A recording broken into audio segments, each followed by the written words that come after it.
Hey guys, what is going on? So sorry about the delay in videos. So I've just recently got a new job and so I've just been trying to get that sorted out, and it's been getting darker every time I've been getting home, so I just can't find the time.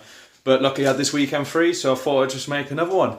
So today is I'm going to be showing you guys and reviewing the Carista. I've had this for quite a bit of time now, and I think it's about time to do a video on it.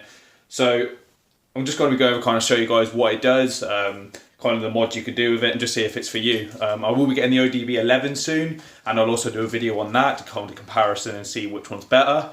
So I'm also going to be giving this one away, guys. So all you have to do is to get your hands on this is like, comment and subscribe, and I'll be giving it away probably within a week's time. Just do a random name generator, and then just see which one of you guys can get it. I'll obviously send it to whoever wins it. So yeah, so like, comment, subscribe, and you can get your hands on one of these. So, just a little bit about the Carista itself. So it's just literally a simple little plug and play. It's not as in depth as ODB 11 if you do have one. It's more of a basic level coding device for your car. So it literally just plugs into your ODB port, OBD port, yeah, we'll go with that. ODB port, and literally you can just do little modifications to it and kind of design the car the way you like it. So yeah, I'll show you guys a little bit around it, kind of show you what it can do, show you the outside of the car once I've done a few mods to it, kind of show what I've already got done to it, and I'll also show you what I've had done with the ODB 11. I had a guy called Aaron who plugged into my car and done a few mods for me just before I'm going to get it, but I will be getting that pretty soon. So yeah, alright, I'll catch you guys in a minute. Can't get any closer than that, can you guys? Alright. Just going to quickly show you my car on a cold start, just because I do love the sound of it.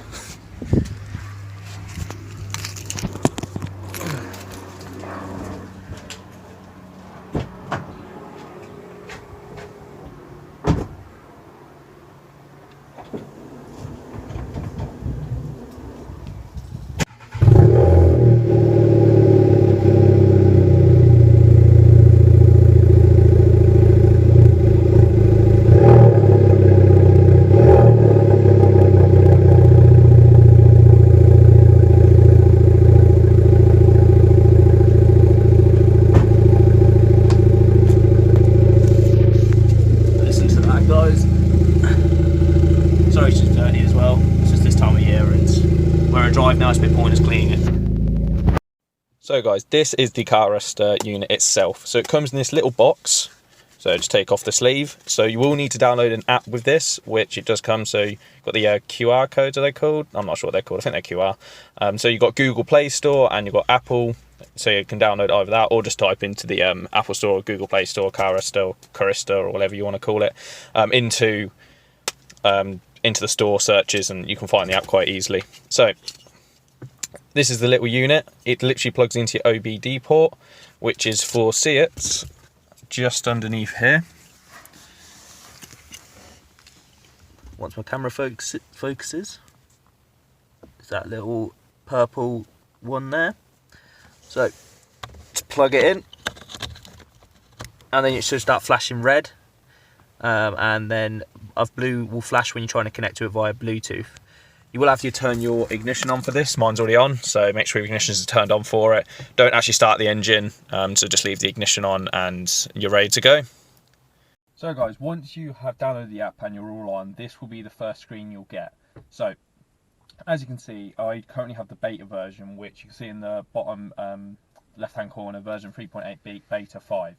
So you can get that by just emailing Carista, and I believe you just have to give them your car, the make of your car, the model, the year, and I think you have to give them like your ID for your Apple or Google Play. But yeah, as soon as you give them that, they'll usually give you just access to the beta, which then obviously you get it free for a month, kind of like premium, and obviously option extras. So as I show you guys through the customizations, you'll see some of them on send feedback in yellow. That means that it's in the beta version, they're not in the normal version. So as you can see, just get on start with this, you've got diagnose, customize and service. So if we go and diagnose, I haven't actually diagnosed my car in a while, so fingers crossed there won't be anything wrong with it. I usually do get one that pops up. It's usually about my actual key, because the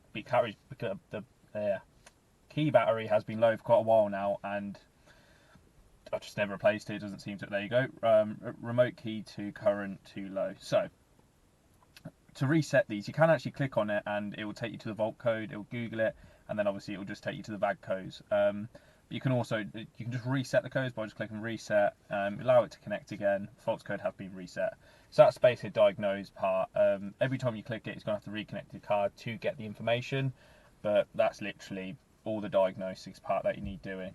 So next part, I'll skip customized. I'll do that a bit last. It is going to be a bit longer. So servicing.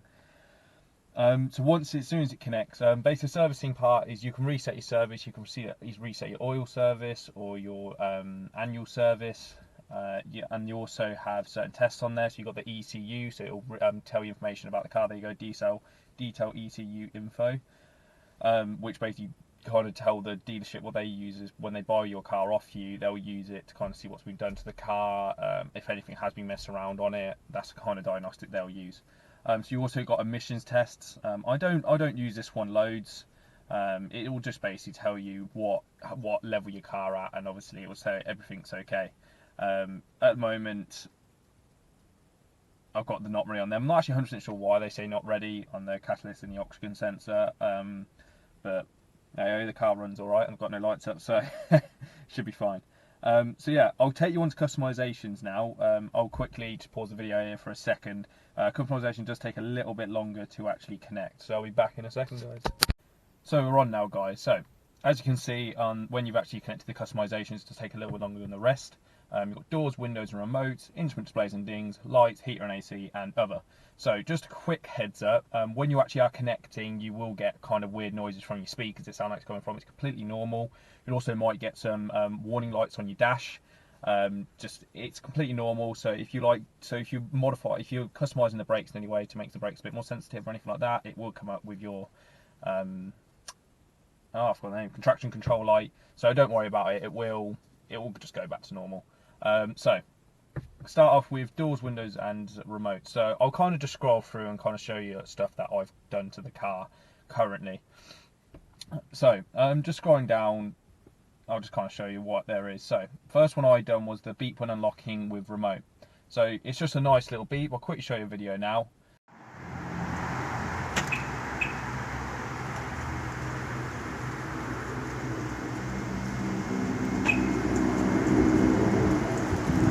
So as you can see, it's just like a nice little beep noise. It's not too loud. I have heard people sometimes the actual horn is used, and it's very loud, so I would watch out there. But I managed to get mine just to do a little beep, which is quite nice. It does it unlocking and unlocking, so it's just a cool feature to have. Obviously, if you're in a busy car park and you can't find it, it's just nice to go beep. There it is. So another thing that I done was this single click folding in the wing mirrors, which is this. So obviously you've got long press and single click. So it's annoying when you first get the Leons and they do the folding where you have to hold down the lock key and all the wing mirrors go in. So you have to wait there and it finally goes in. Whereas single click, obviously, like it just says bang, it just, as you can see in the video before, you just press it, it's done. Like, you know, it's just a lot easier than just holding the key down waiting for that to go down. So I will want, so you get certain features on here. So like, for example, rain closing menu, you know, you need the sensors, so it's not going to magically create your car to have a sensor. You need certain sensors to actually obviously make some of the things work, so don't expect it to be able to enable it if you don't have the rain sensors or you don't have auto lights. So just always make sure obviously your car is compatible with the mods you're putting on or the customizations that you're putting onto the car. I'll try and just scroll up, show you that, because there's not loads on there, but obviously you can see quite a few that you can do, and it just gives you an idea before you actually go buy the product yourself of what you can get done. So, actually, one of the most annoying things, so in the dings one, so it's one of the things that annoyed me a while. I'm not sure obviously if yourself will get annoyed with it. When you leave the ignition on and open the door, it will start beeping at you, which I found very irritating. So you can deactivate it via Carista on this section of the customizations.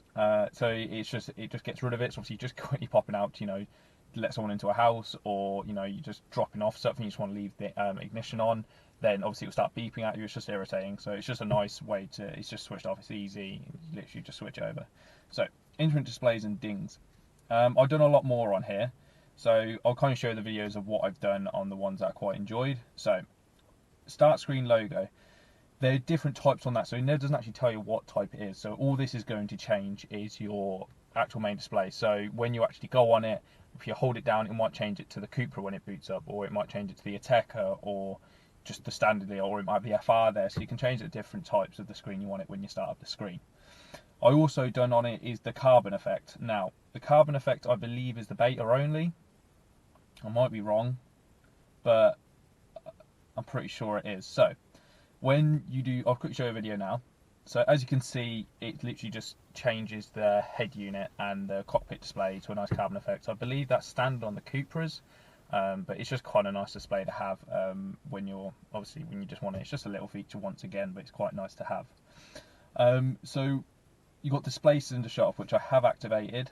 It's just nice to know, obviously, when it does go to 2-cylinder modes, it pops up any screen you're on in your cockpit, and it will just say 2-cylinder mode activated, just so that you know your 2 cylinders are activated. I believe it's only in the 1.4s they've got it. It will just switch from 4 to 2 if you're currently cruising at 70 or cruising at 60, and it doesn't need that extra bit of power. The next one is gauge needle swipe up. Gauge needle sweep at startup. There we go, it's a mouthful. So I'll quick show you a video now. So as you can see, it literally just is the needle sweep. So it's quite nice to have. It does come in standard in quite many modern cars now, but it's just a nice feature to have, and it does just make it a little bit more interesting when you start up your car. It's just a nice little feature to have.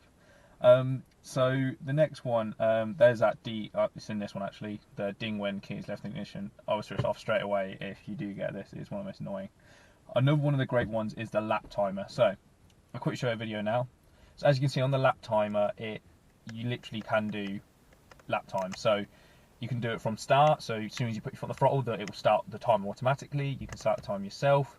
You can say that you complete the lap, and it will start lap 2, so you can overlap, which is really cool. It's just a cool feature to have, and obviously it's only in your cockpit display, but it's quite cool to have, and it's quite an enjoyable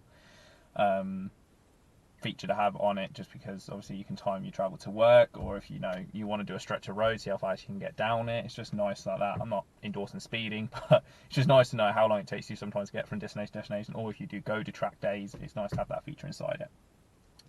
Another one was parking distance parking sensor. So it never came up on the screen. I went in the 66 plates. I know it's standard in the 13, 14 and 15s, I believe, but it never came up on the screen. But it's nice now that Carista allowed you to do that, because it was really annoying. Obviously, you pay how much for a car, and it doesn't even come up with the display when you put it into reverse. So I'll quickly show a video now on what it looks like.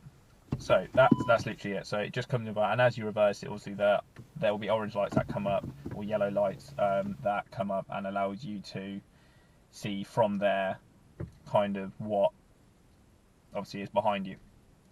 So that's quite good. That's quite a good thing to have. So the next thing I'll go for is this before I move on, actually, driving school mode. I have no idea what it is. It hasn't activated. I've tried to activate it, but it hasn't worked. It's supposed to rate your driving or something like that. So I don't know why I did try and activate that, because I don't think it will personally be great with it. So next one is lights. So I'll quickly show you a video. This wasn't done by Carista. This was done by OBD11. I met a guy called Aaron who had it, and he done a little customization for me. I'll show you the video now quickly. So as you can see, the whole LED flashes. So in the facelifts, I know this happens, the whole LED flashes orange, but the pre-facelifts, it's just the orange light that's flashing, as you saw there. But the whole LED flashes now rather than just that orange light. So that's just quite a cool feature to have. So that was in the OBD11 and not Carista, or Carista, or whatever it's called. So the other lights are done. I used to have it on, but it annoyed me, is the handbrake. So when you lifted the handbrake, the LEDs would switch off. I activated it for a bit until when I realised I was taking pictures, and it just didn't feel right. Like, it just didn't look right when you try and take pictures or anything like that. So another one I added was before I move on, actually, you can up the brightness of your LEDs as well. So daytime running lights, you can brighten them up to 100%. They're set to, like, when I went on them, I was set to 20%. And it does change it a lot when you do brighten them, the daytime running lights.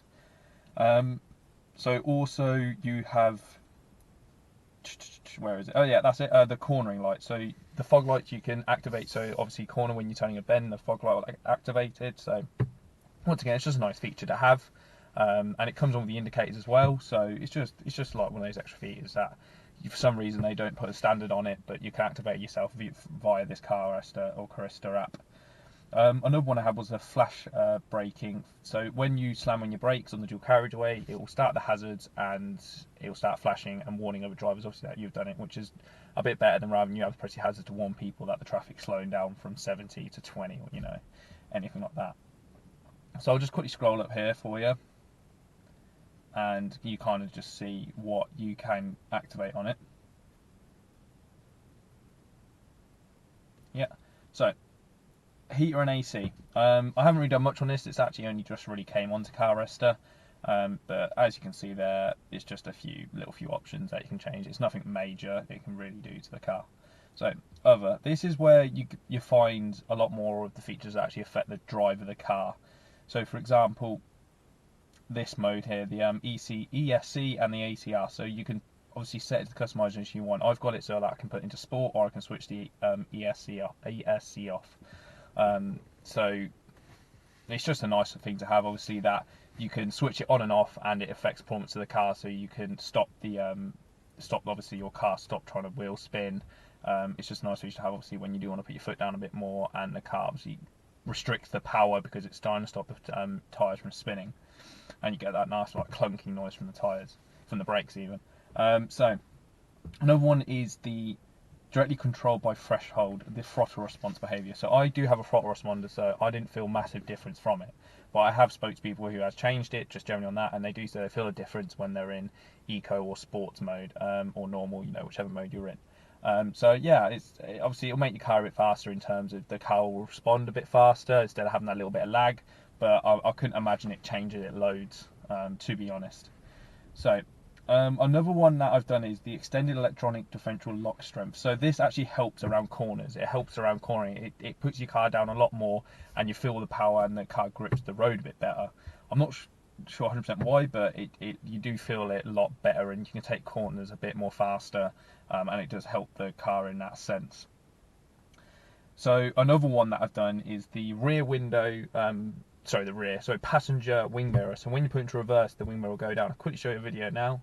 So as you can see, the passenger wing mirror just goes down, and you can see behind you. I believe this came standard in the 66 plate, but I don't think it comes standard in the 13, 14s or 15s, I think. So it's just kind of cool feature to have, obviously, so you don't curb your tide while you're reverse parking or anything like that. So I'll just quickly go down again, go up even, and kind of show you what you can do on this.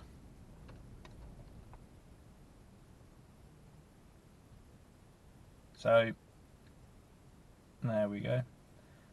Another one actually I forgot to mention is the developer menu screen. So I'll quick show you a video of that. So as you can see, it's just literally like a green screen. I know you can do a lot of that, I've heard anyway. You can do a lot of in the Audis via the developer screen, which garages can get hold of, but I've gone through Leon. You can't do too much on it, but it's just kind of nice feature to have. You can change a few things on there, like I think that's how you can get the carbon effect on the actual head unit, if you switch that on, if you don't want to just activate it via Carista, which is quite obviously just a good thing to have because it looks better on the screen. So yeah, that is Carista as a whole. So that is kind of what you can do with it, and what you can look for, and when you obviously, if you do look to get one, that's the kind of things you can do to it. So as I said at the beginning of the video, I will be giving this one away. So if you do want a chance of getting it, all you have to do is like, comment and subscribe, and then I'll be picking a winner at probably next Saturday. I'll do a video of obviously random name generator, and just see which one of you guys get it, and then I'll be sending it on your way. So yeah, so just remember to like, comment and subscribe, and then you can have a chance of winning this. So yeah, so that literally is the Carista. Hope you enjoyed, and I'll catch you next time, guys.